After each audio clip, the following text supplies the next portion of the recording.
Sesungguhnya orang yang akan menikah, dia harus bisa baca Quran. Sesungguhnya tuh, bukan hanya punya pekerjaan. Orang yang akan menikah, sholatnya udah cakep. Sebab dia bakal menjadi imam bagi istrinya, betul nggak? Cuman zaman sekarang udah gak dipikirin yang begitu mah. Betul nggak Pak? Malah kadang-kadang pas menikah nyebut 2 kalimat salat kagak bisa. Dituntun sama petugas dari KUA. Asyhadu, apa nyautnya? Asadu. Ketahuan buat ini. Tapi Islam, tapi nyebut persaksian kepada Allah aja kagak pas nyebut kalimatnya. Asadu. Asadu ala ilaha illallah, begitu. Wa asadu ana Muhammad katanya. Nama Nabi diganti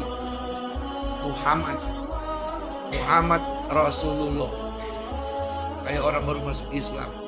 Padahal dari orang udah jadi salah siapa itu? Salah babanya. Salah babanya nggak pernah ngajarin agama. Bener gajinya mah gede, pangkatnya tinggi, cuman kagak hidup sembahyang. Nyebut 2 kalimat sampai kagak bisa. Itu Pak. Makanya Bapak tolong nih kalau punya anak perawan, kalau ada yang ngancengin tanya, Tong, Dek, Mas, atau Jang, sholat apa enggak? Gitu tanya. Dia pasti nyaut, karena saya lagi ngacok, saya enggak sholat Pak.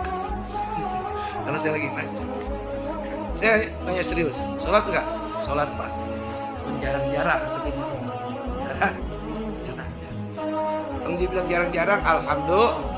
Sebab kalau sholat mulu dari pagi sampai sore dia nggak makan, lapar nggak kerja. Ya. Tanya sholat apa enggak? Ente bisa baca Quran nggak? Kita tanya Pak, berani nggak Pak? Kalau anak kita ada yang lancongin, berani nggak? Jauh baik. Ya. Penting itu. Sebab sesudah akad nikah terjadi, saya terima nikah. Fulanah binti Fulan dengan mas kawin tersebut tunai. Tanggung jawab Bapak sebagai ayah dari anak kita udah ditanggung sama mantu kita. Iya, kalau mantu bisa ibadah, tukang ngaji. Kalau mantu juga brengsek, hancur tuh anak perempuan kita. Betul kagak? Berarti itu Pak. Ini peringatan buat kita nih. Jadi tolong kalau mau nyari mantu, walaupun ini norak, ketinggalan zaman, biarin orang bilang ketinggalan zaman. Sebab kita kagak bakal redo kalau anak kita gara-gara punya mantu yang kagak ibadah harus masuk neraka. Redo kagak Pak? Ridho nggak? Nauzubillah min. Ya. Makanya syukur-syukur anak kita yang bisa ngaji, ntar tuh mantu kita yang laki diajarin sama anak kita. Insya ya, walaupun kewajiban si suami, emang karena suaminya kagak bisa ngaji, ya dia bukan terpaksa, berkewajiban belajar ngaji sama istrinya. Alhamdulillah. Penting nih Pak jadi orang tua ya, sebab sesuai dengan doa yang diajarin sama Allah, Rabbana hablana min azwajina wa dhurriyyatina qurrata a'yun waj'alna lil muttaqina imama. Tuhan kami, anugerahkan kepada kami istri-istri dan keturunan yang soleh dan soleh. Qurrata a'yun itu maknanya soleh dan soleh. Maksudnya makna aslinya qurrata a'yun, sedap dipandang mata. Kalau bahasa Betawinya ngenakin, kagak ngenekin. Ngerti Pak? Ngerti? Bini dilihatnya ngenakin, enggak ngenekin. Anak juga sama, dilihatnya ngenakin. Bini disuruh sholat, disuruh puasa sunnah, disuruh menjaga aurat, dijaga.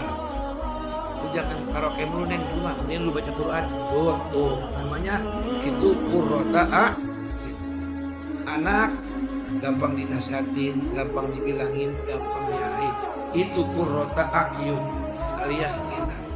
Pengen gak Pak punya bini anak kita pada ngenakin? Pengen Pak? Pengen. Berusaha kita untuk jadi baik seterusnya, untuk bisa mengasih contoh seterusnya. Sebab perkara-perkara goib kita kudu takut. Sebab Kalau kita nggak takut dengan perkara yang gaib, hal-hal yang nanti bakal kita alami, berarti kita hidup bahagia. Justru dengan kita mengikuti ajaran Nabi, mengikuti nasihat para wali, mengikuti nasihat para kiai, para ulama, para habaib, para orang-orang soleh, para guru, menimbulkan rasa takut kepada Allah akan siksa nerakanya, akan siksa kuburnya, akan perkara-perkara yang melarang. Kemudian menimbulkan kita menjadi orang-orang yang berusaha, yang sering saya katakan, untuk menjadi baik. Kepada orang-orang yang sudah mengikuti ajaranmu, alias orang-orang yang sudah beriman, yang mereka sudah mengucapkan asyhadu an la ilaha illallah wa asyhadu anna muhammadar rasulullah, dan mereka dengan segala kerelaannya, keridhaannya, seluruh jiwa raganya akan tunduk dan patuh pada ajaran agama yang dibawa oleh wahai Muhammad. Fabashshirhu, maka berikan kepada mereka kabar gembira bimakfiratin. Apa kabar gembiranya? Tentang ampunan yang diberikan kepada mereka semua. Jadi selama mereka kafir belasan tahun, puluhan tahun, sesudah mereka mengucapkan asyhadu an la ilaha illallah wa asyhadu anna muhammadar rasulullah, dosa mereka diampuni bagaikan bayi yang baru lah. Lalu buat kita bagaimana? Kalau buat kita bukan baru masuk Islam, bukan baru mengucap 2 kalimat syahadat, itu mau udah dulu. Dari orang kita udah Islam. Kalau buat kita kemana jalurnya? Kemarin-kemarin jarang ke masjid. Kemarin-kemarin jarang sholat. Sholatnya cuma Idul Fitri doang. Lalu dapat hidayah. Mungkin karena mendengarkan pengajian waktu subuh atau pengajian di tempat-tempat lain, sehingga berubah 180 derajat. Jadi dari jahiliyah kepada hidup penuh dengan taat kepada Allah, dengan taubatan nasuh. Orang yang seperti ini kata Nabi, at-taibuna minaz dzambi kama la dzambala. Orang yang bertaubat daripada segala dosanya, terutama daripada dosa-dosa besarnya. Apa itu dosa besar? Ninggalin sholat 5 waktu. Itu dosa besar, Pak. Makanya kalau kita terlupa atau terlalaikan mengerjakannya, wajib diqadha. Wajib diqadha. Udah tahu, Pak, tata cara mengqadha sembahyang? Udah tahu belum, Pak? Jadi misalnya Bapak sholat johor kan jam 12 kurang. Itu Bapak ketiduran tuh, bangun-bangun asar, berarti kan johor kan sembahyang ya. Apakah Bapak cukup bilang maaf ya Allah dari sekti? Belum bayar tuh. Bayar, sesudah minta maaf kepada Allah bayar.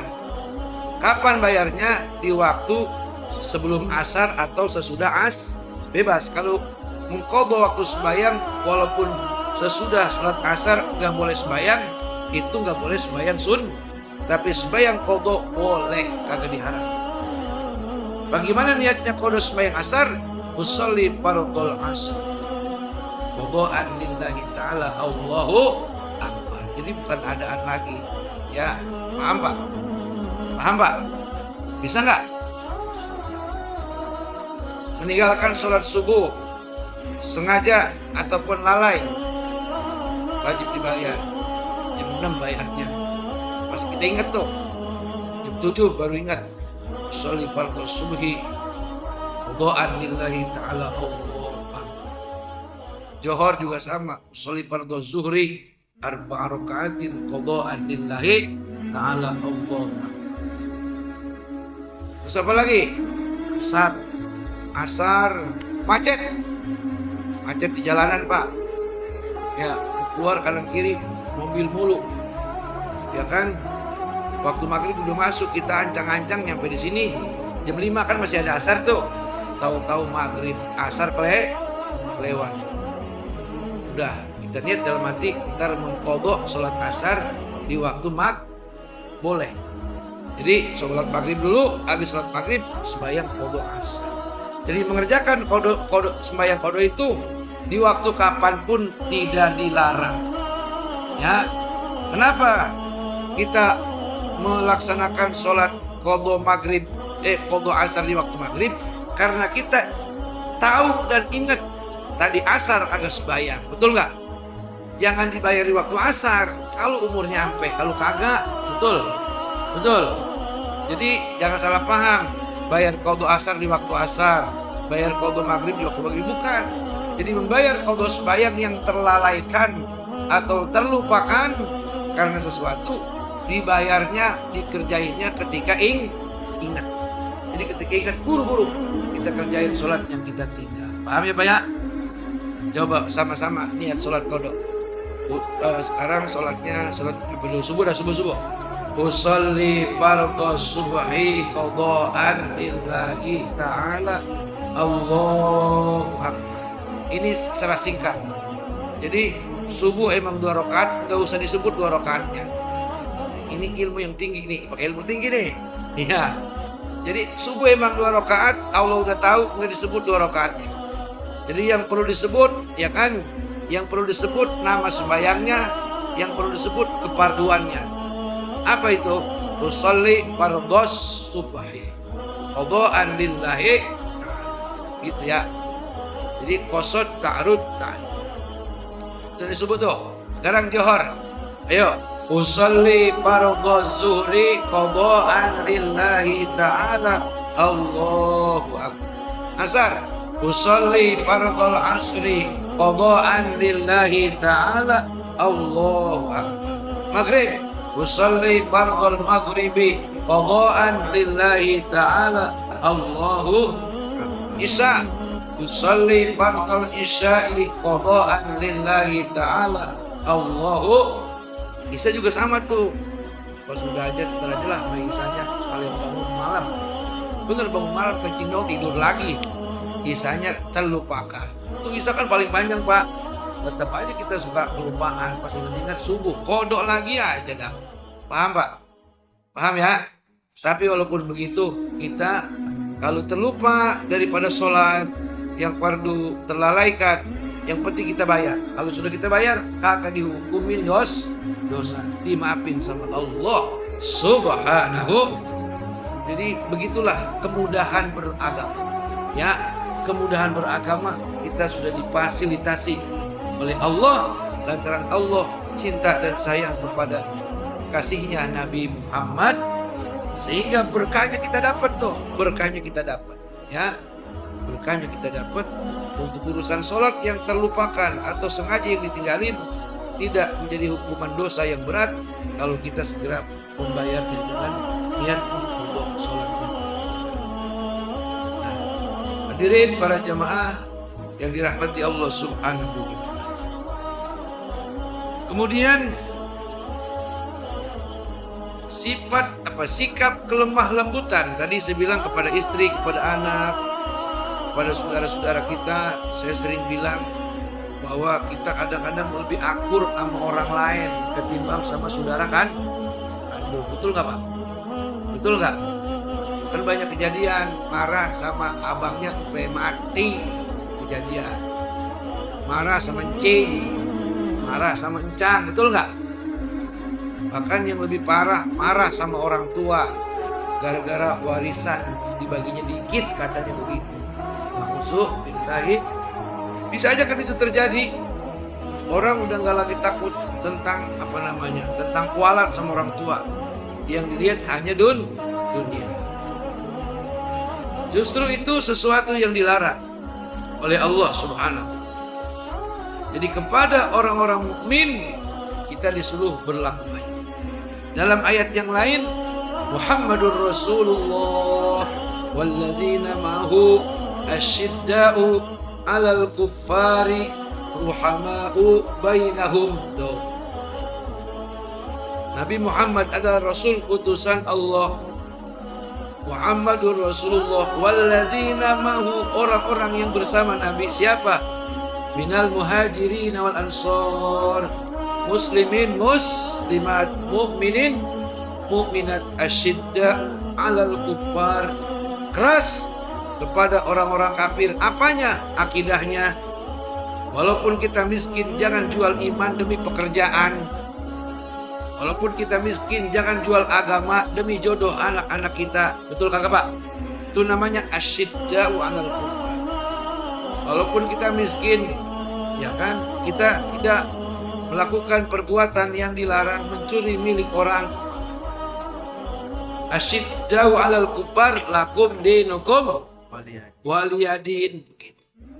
Terus ruhama'u bainahum, saling kasih sayang kepada sesama mukmin. Ya, saling kasih sayang kepada sesama Islam.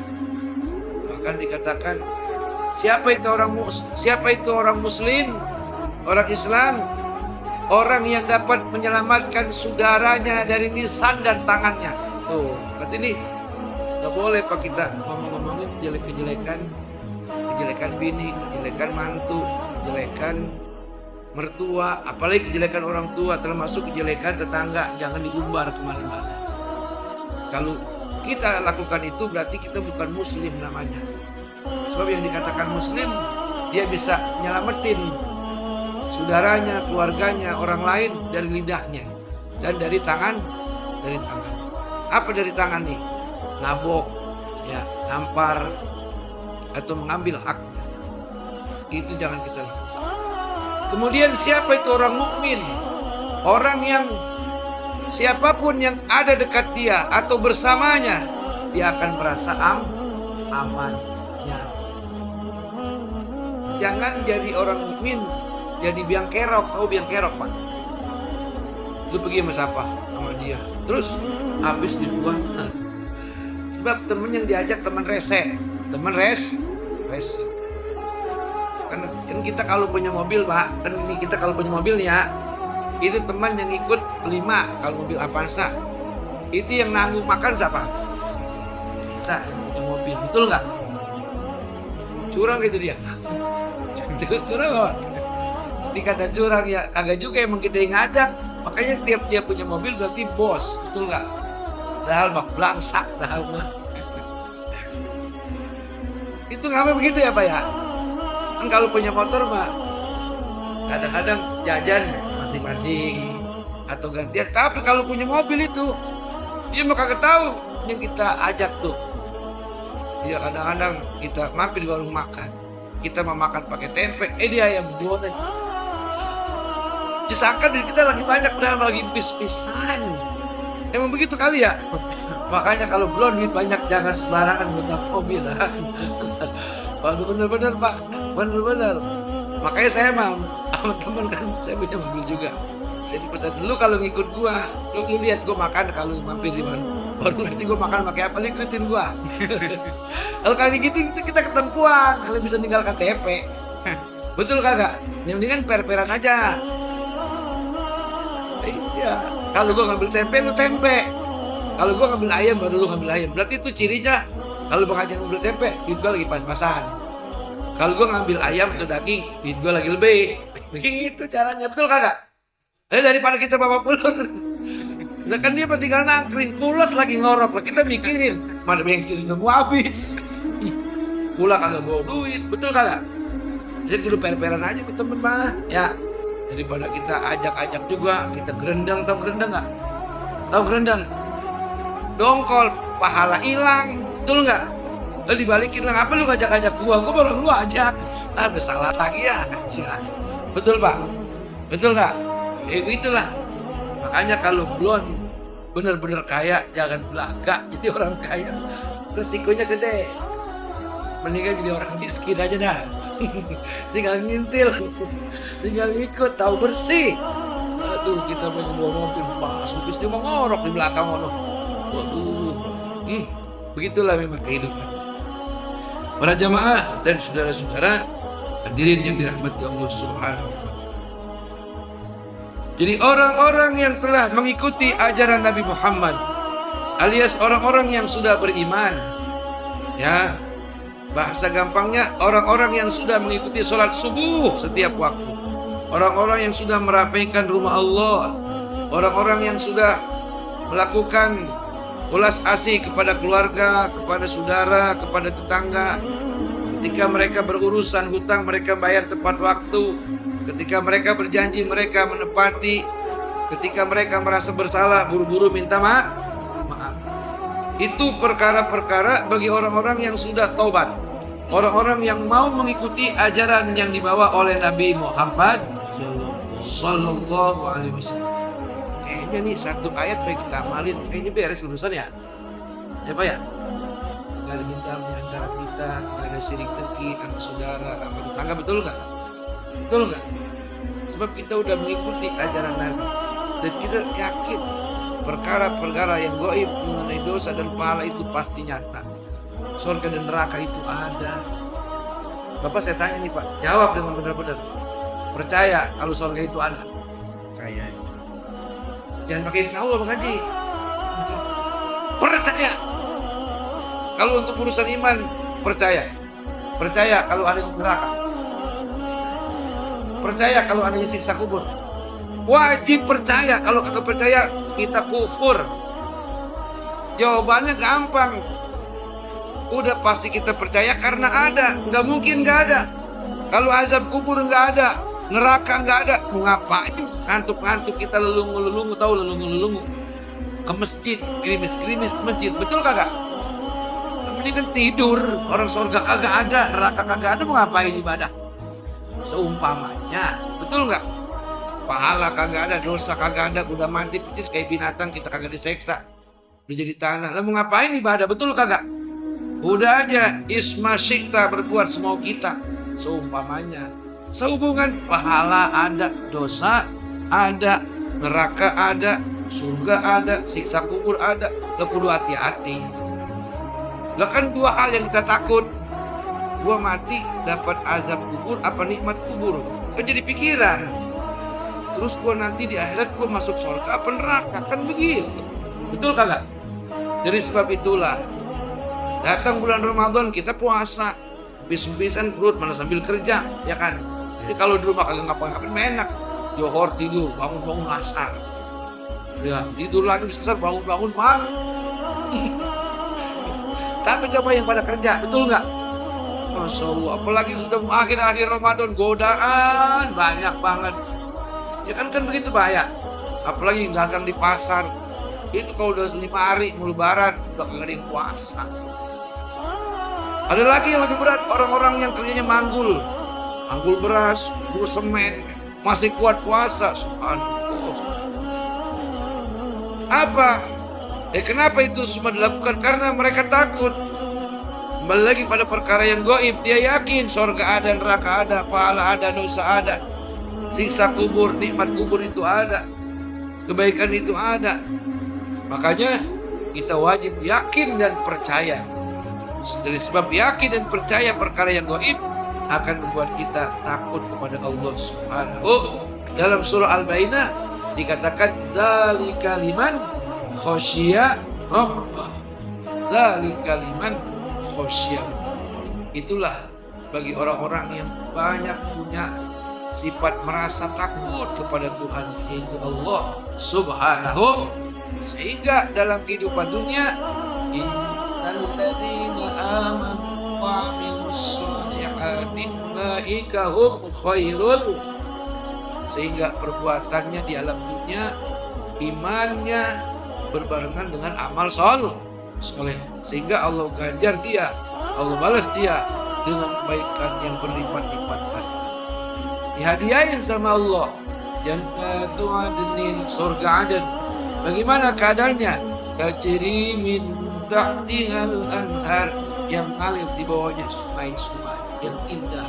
Ada sungai susu, ada sungai madu, ada sungai air yang sejuk tapi tidak dingin. Ada sungai yang namanya sungai air yang tawar. Itu semuanya adalah karunia Allah Subhanahu. Nanti di surga Pak, ada lagi sungai arak. Ada sungai arak. Jadi di dunia kita kagak boleh mabok.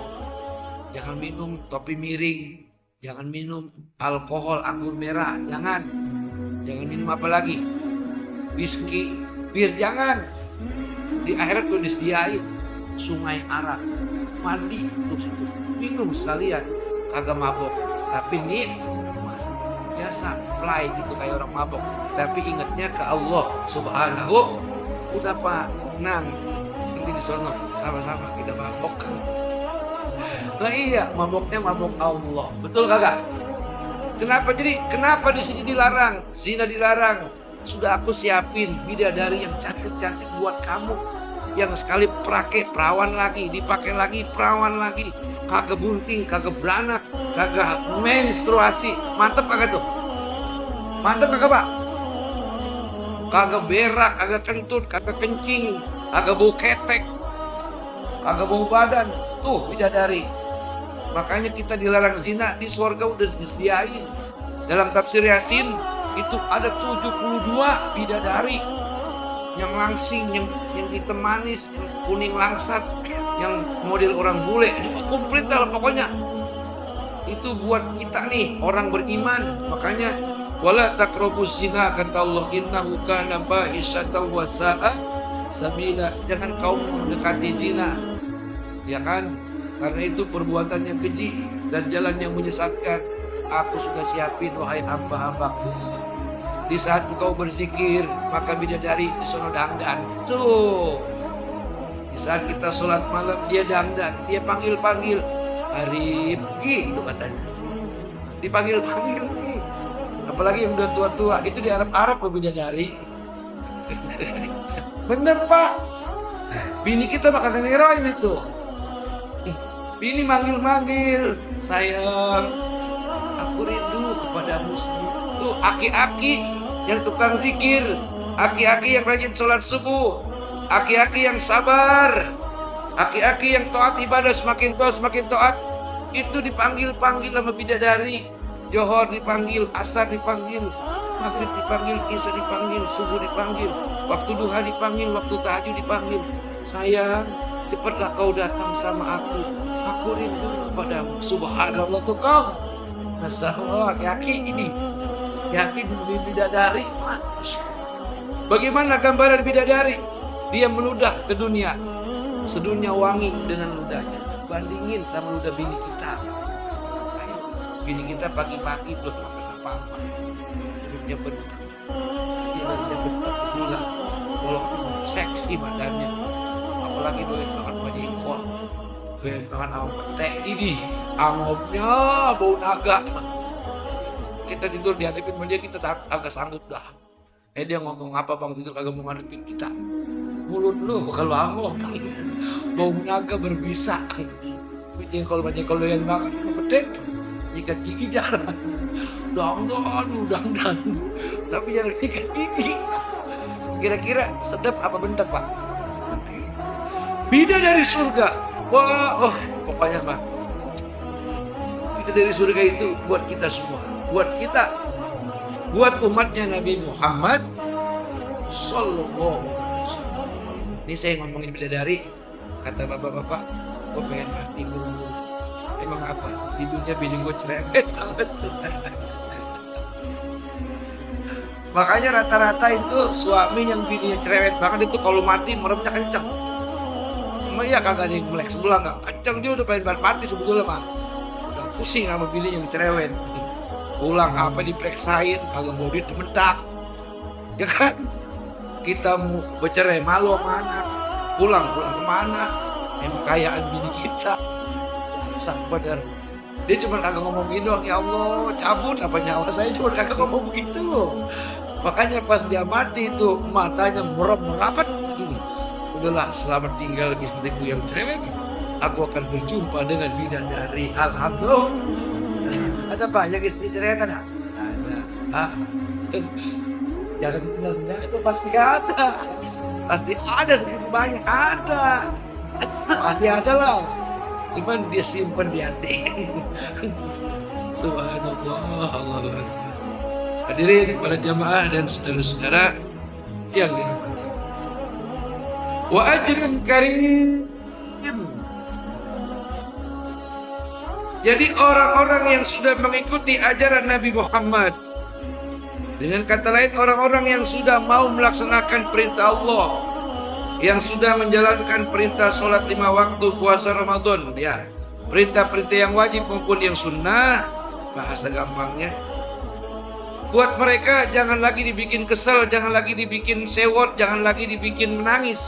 Bikin mereka berbahagia bahwa segala kebaikan-kebaikan, ketaatan mereka semua tidak ada yang disia-siakan, dibalas ampunan Allah Subhanahu wa ajrin karim. Selain ampunan Allah, wa ajrin karim, dan pahala yang mulia. Apa itu pahala yang mulia? Bahasa gampangnya, hidup mulia, matinya mati syahid. Atau dengan kata lain, hidup di dunia kaya, berkecukupan, rajin sedekah, rajin ibadah. Mati husnul khotimah, di dalam kubur mendapatkan nikmat kubur. Bangkit dari hari kiamat sebagai hamba Allah. Ketika dihisab, timbangannya lebih berat ke kanan, banyak amal kebaikannya. Ketika berjembat di atas siratal mustaqim, bagaikan kilap yang menyambar, terelep cepat sekali, udah sampai di telaga Haudi Kausar milik Rasul. Itu yang kita mau, itu yang kita pengen, itu disebut wa ajrin karim. Dan daripada balasan Allah selain ampunannya, yaitu pahala yang mulia. Yakni, ya Muhammad, inzaruka bil Quran la yufidu illa man amana billah wa bi risalatika faman ittaba ahkamal Quran wal hadis wa dzakarallaha ta'ala bil qalbi wal lisani fi halil ghaibati minal khalqi wa khafa minal azabil ghaib alladzi akhbara bihi al Quran wal hadis. ومن كانت به هذه الأوصاف فبشره بأن الله تعالى يغفر جميع ذنوبه ويدخله الجنة. Jadi wa ajrin karim, segala kesulitan di alam kubur dihilangkan, segala kesulitan di akhirat dihilangkan oleh Allah Subhanahu. Jadi wa ajrin karim, surga dengan segala bidadarinya yang tadi saya bilang. Cantiknya gak ketulungan, seksinya gak ketulungan, bahasanya, kata-katanya gak ketulungan, lembut. Masya Allah.